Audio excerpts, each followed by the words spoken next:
In this video, I'm going to go through an analysis of variance, or ANOVA example, which is used to test the difference between population means for 3 or more groups. So the example that I'm going to work with is some data from a kind of curious experiment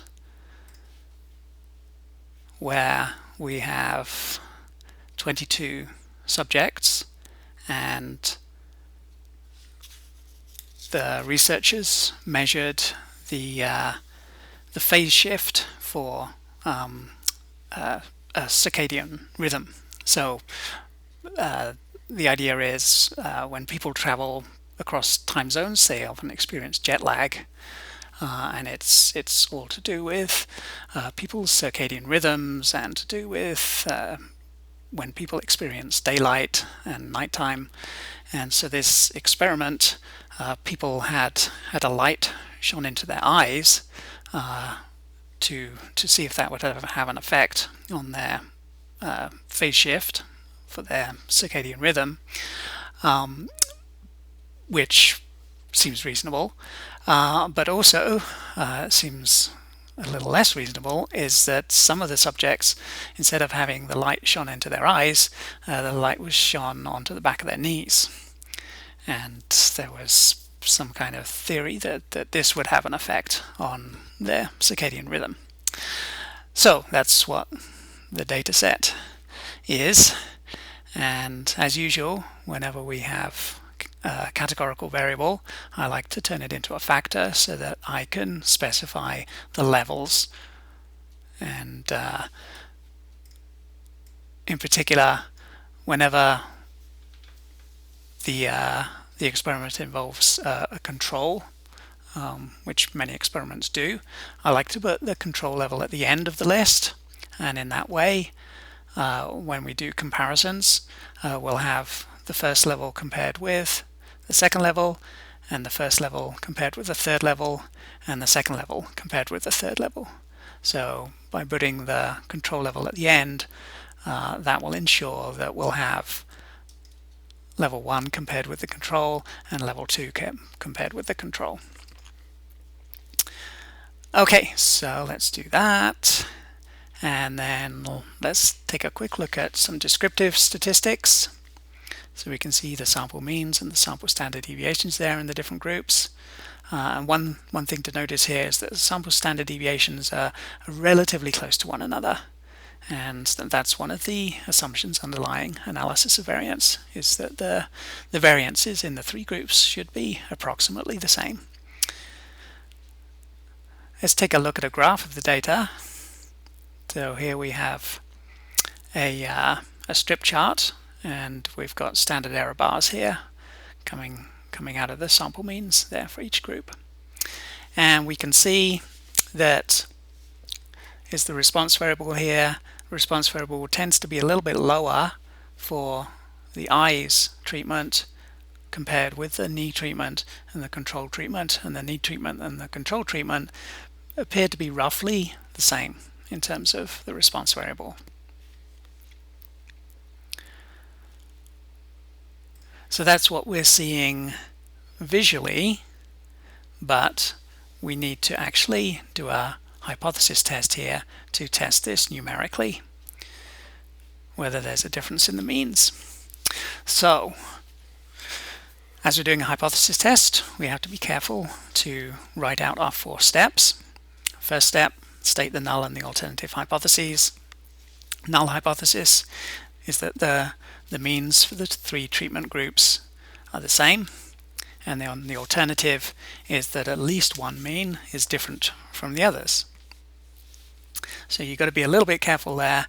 The alternative hypothesis is not that all the means are different, it's just that at least one of them is different from the others. Step 2 is to calculate the test statistic. So the test statistic in this case is an F statistic, and the book goes into quite a lot of detail about how to calculate that by hand from scratch. And so that's what all these calculations are here. It's a whole series of them, and so it's worthwhile going through this a couple of times maybe, because it does give you a deeper understanding of the numbers that are underlying this analysis of variance test. And so it does help you learn a little more about the test, but in practice we can use this code here to do the calculations for us without getting bogged down by all this.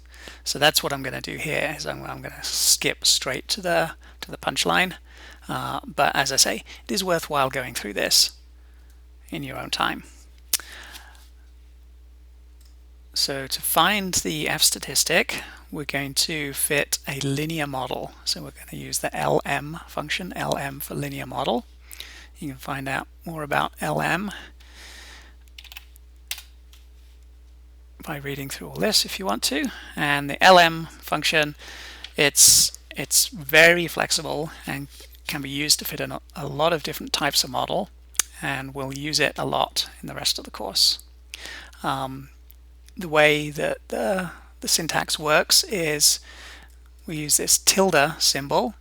So the tilde is in the top left corner of the keyboard, and then on the left of the tilde you put the response variable, and then on the right of the tilde you put the predictor variables, and we just have one predictor variable in this case, which is treatment.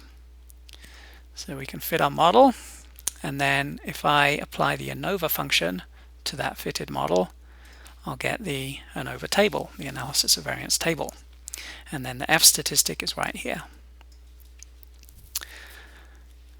If you were to go through all these hand calculations, you would end up with the same value. On to step 3. Step 3 is to find the p-value associated with that F statistic.